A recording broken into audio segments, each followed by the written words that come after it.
Good evening. Welcome to California Today. I'm Liang Zhang. Here's a preview of some of today's stories. Lots of tech news today. More people are leaving Twitter. And this time, it's a top official. Elon Musk confirmed the executive was fired and concerns over information suppression. Twitter is also facing an investigation after reports says parts of the HQ building have been turned into sleeping areas. San Francisco's building inspection department plans to check if the office is still up to code. And Google has terminated thousands of YouTube channels, supposedly linked to Brazil, Russia, and China. These channels have been allegedly posting spammy content. Another surprise twist at Twitter. CEO Elon Musk confirmed that a top official, James Baker, was fired from the company Tuesday. The former FBI general counsel was let go amid concerns about his possible role in suppression of information. NTD's Daniel Monahan has the story. Musk wrote on Twitter, quote, "In light of concerns about Baker's possible role in suppression of information important to the public dialogue, he was exited from Twitter today." Musk added that Baker was questioned before his firing about the events related to the Hunter Biden laptop suppression scandal and that his explanation was unconvincing. Musk was responding to an article penned by Jonathan Turley, a George Washington University law professor and political commentator. Turley noted that Baker was a former FBI general counsel. Baker played a key role in the Bureau's investigation into false claims of collusion between Russia and the 2016 presidential campaign of Donald Trump. Baker has not issued a public comment about his apparent departure from the social media firm. It came days after Musk provided internal Twitter information to journalist Matt Taibbi. Taibbi published details about the social media platform's decision to censor the New York Post's report about Hunter Biden's laptop in October 2020. And minutes after Musk confirmed Baker's departure on Tuesday, Taibbi wrote, "On Friday, the first installment of the Twitter files was published here. We expected to publish more over the weekend. Many wondered why there was a delay. We can now tell you part of the reason why. On Tuesday, Twitter Deputy General Counsel and former FBI General Counsel Jim Baker was fired. Among the reasons, vetting the first batch of Twitter files without knowledge of new management. The process for producing the Twitter files involved delivery to two journalists, Barry Weiss and me, via a lawyer close to new management. However, after the initial batch, things became complicated. Over the weekend, while we both dealt with obstacles to new searches, it was Barry Weiss who discovered that the person in charge of releasing the files was someone named Jim. When she called to ask Jim's last name, the answer came back, Jim Baker. Baker is a controversial figure. He has been something of a Zelig of FBI controversies dating back to 2016, from the Steele dossier to the Alpha server mess. He resigned in 2018 after an investigation into leaks to the press. The news that Baker was reviewing the Twitter files surprised everyone involved, to say the least. New Twitter chief Elon Musk acted quickly to exit Baker Tuesday. Taibbi says that reporters have resumed searches through the Twitter files material and that there is a lot of it. He added that the next installment of the Twitter files, quote, will appear. Daniel Monahan, NTD News. Reports have been circulating that Twitter's headquarters in San Francisco contained sleeping areas for employees to use. Now the city's Department of Building Inspection says they will inspect the office to see if it's still up to code. NTD's Jason Blair has the story. The San Francisco Department of Building Inspection will be inspecting Twitter's headquarters in San Francisco. The move comes after the department received a complaint on the city's 311 system saying, quote, several offices at Twitter have apparently been turned into motel rooms for workers to live in, contrary to code. The initial report of sleeping areas at the company came from Forbes, citing anonymous sources stating that several rooms at Twitter have been, quote, converted into sleeping quarters for employees. Twitter CEO Elon Musk tweeted in response while tagging the city's mayor saying, quote, SF attacks companies providing beds for tired employees instead of making sure kids are safe from fentanyl. Where are your priorities, London Breed? With the tweet, Musk also attached a link to a news article about a 10-month-old baby accidentally overdosing on fentanyl at a San Francisco playground. San Francisco Department of Building Inspection spokesperson Patrick Hannon told NTD, "We investigate all complaints. We need to make sure the building is being used as intended. There are different building code requirements for residential buildings, including those being used for short-term stays. These codes make sure people are using spaces safely." The department also said that they treat all building complaints the same and they expect to start the investigation within 72 hours. NTD has contacted Twitter for comment. Jason Blair, NTD News, San Francisco. Speaking of tech giants, Google has also been busy lately, terminating thousands of YouTube channels. The channels were linked to Brazil, Russia, and China, and the terminations came as a result of one of the company's investigations.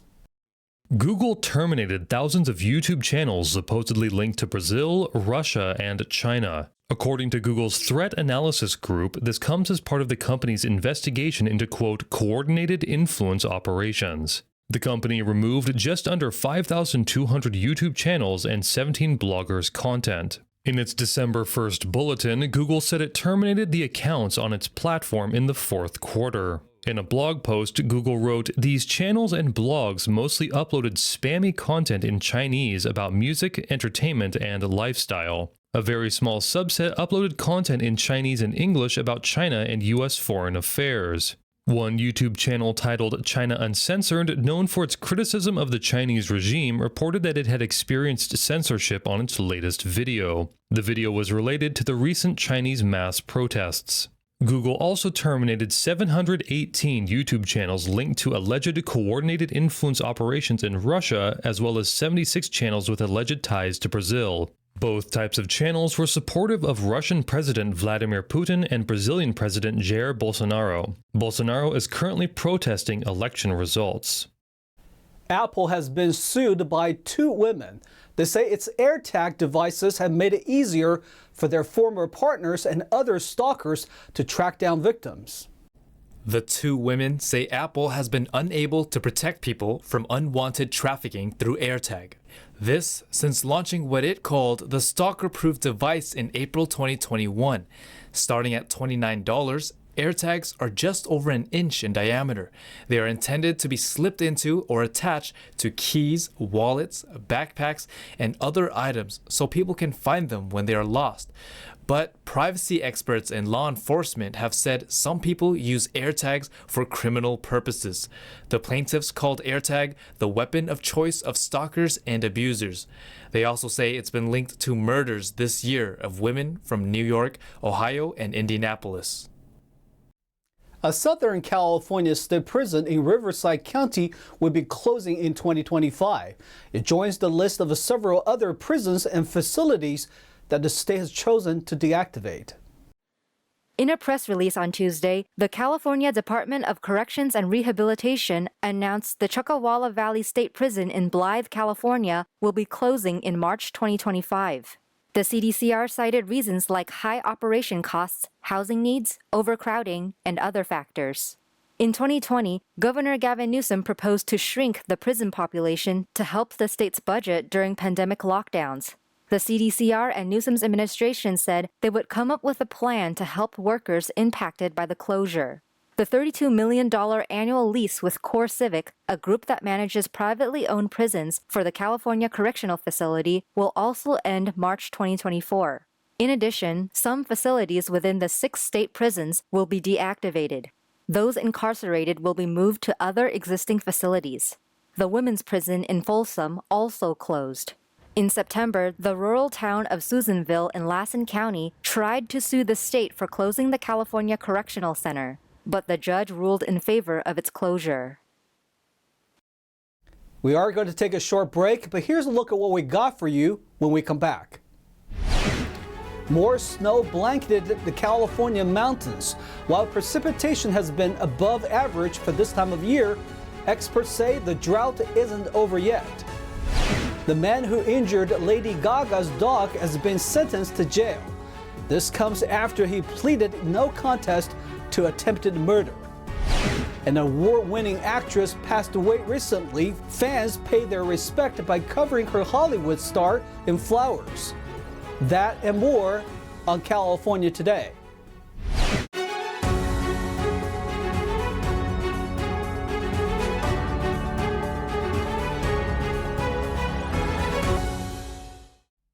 Welcome back to California Today. I'm your host, Lang Zhang.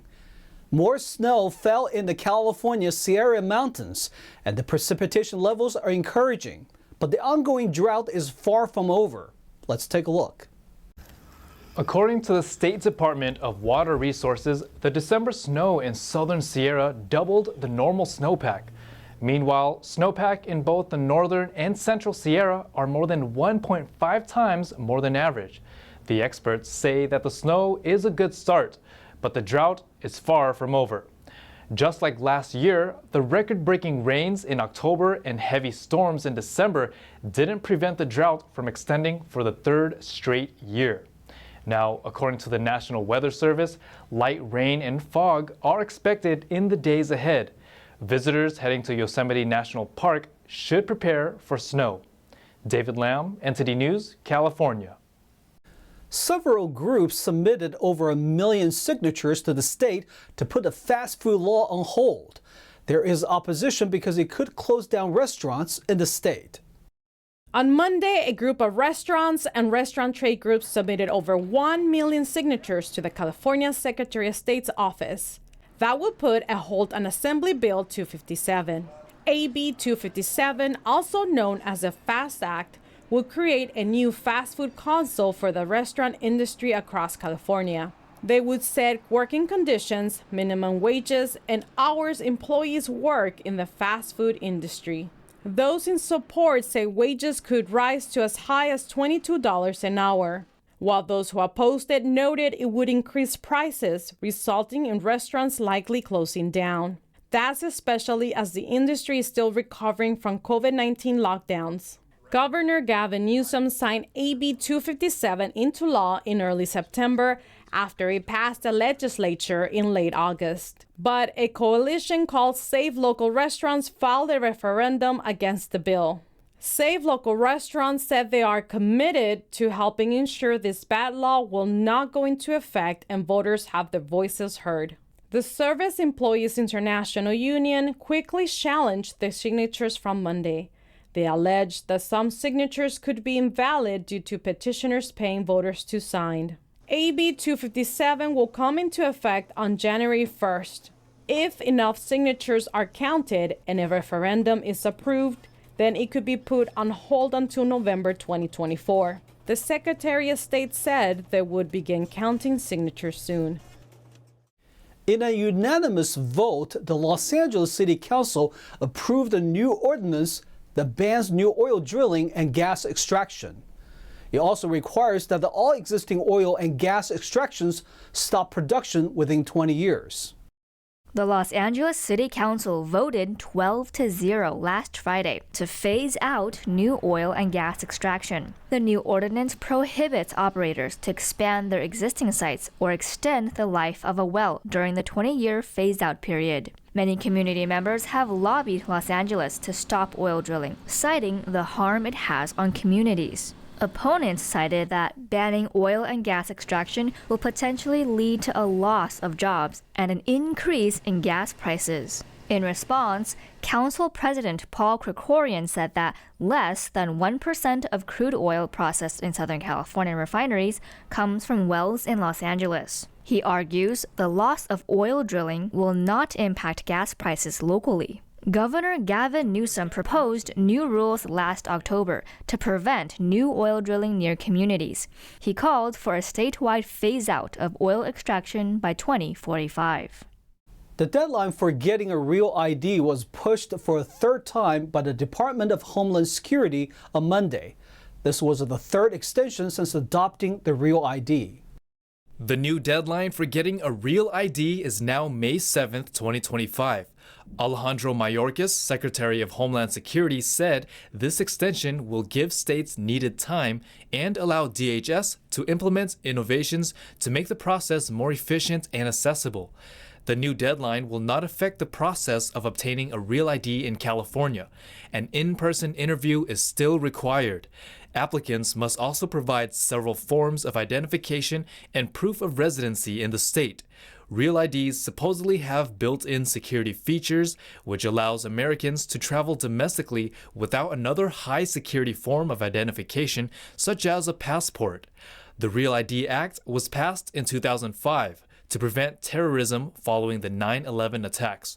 The first deadline was set to April 27, 2020, which was moved to October 2021 after the pandemic lockdowns.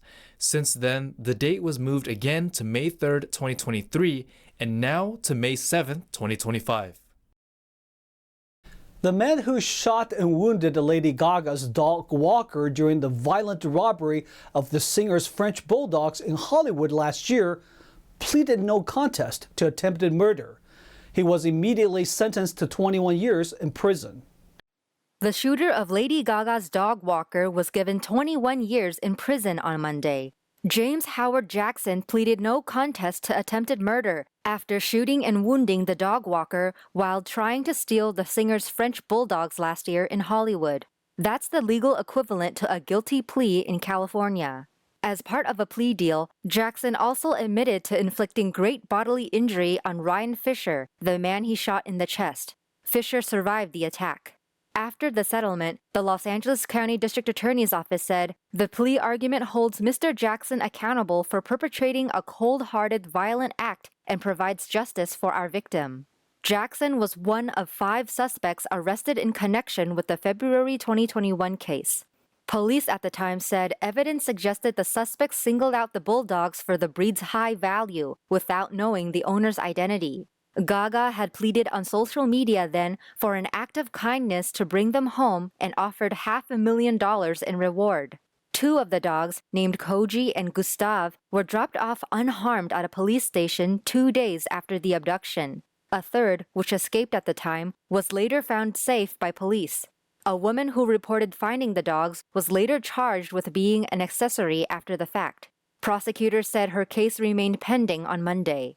Another co-defendant pleaded no contest to a weapons charge and will be sentenced next year. The remaining 2, who pleaded guilty earlier to second-degree robbery, were given sentences of 4 years and 6 years in prison. For anyone who has made the drive from Southern California to Las Vegas, they may have seen an art display of sculptures along the road in a desert. One of the artists talked about why someone set fire to one of their artworks and the political implications behind it. Along Interstate Highway 15 in the Mojave Desert is the Liberty Sculpture Park. The artwork there showcases the fight for democracy that Chinese people have been waging against the Chinese Communist Party, or CCP. One of those artists, Jonas Yuan, took part in crafting a work of art titled CCP Virus. The giant head of Chinese leader Xi Jinping is shown with a half skull, along with spike proteins of the coronavirus. That sculpture was destroyed through alleged arson in July 2021. It stood for less than 2 months. Yuan, who was on the scene after the fire started, said, quote, "It was heartbreaking to watch it burning down." After an investigation, the FBI filed criminal charges against CCP-connected secret agents. The case is still ongoing. Yuan explained, quote, "The communist regime is afraid of 2 things, large-scale uprisings and international embarrassment." He said it's his responsibility to continue the fight against the CCP. An award-winning actress passed away earlier this week. People are visiting her Hollywood Walk of Fame star and placing flowers in memory of her. People placed flowers on Kirstie Alley's Hollywood Walk of Fame star on Tuesday in memory of the 2-time Emmy-winning actress. Alley passed away on Monday from cancer. She was 71. Well, she was on one of the biggest hit shows, Cheers. And in her life, she was very outspoken and funny. She's funny in her work. And, we pay tribute to all our Walk of Famers who have passed away. Sadly, this was a shocker. 71 is not old. And it's sad. And we do this for the community to pay respects. I'm sure later on there will be more flowers. And, just something that we do for all our Walk of Famers.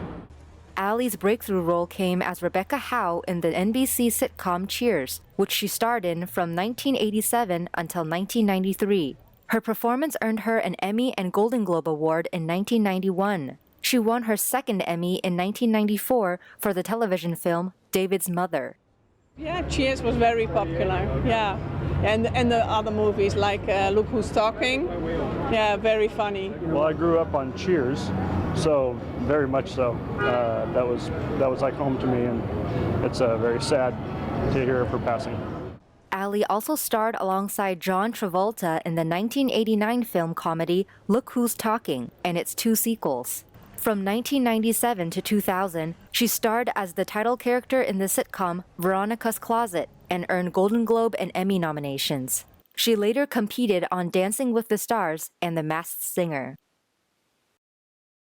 Now to NTD's Thomas Christian for an update on sports.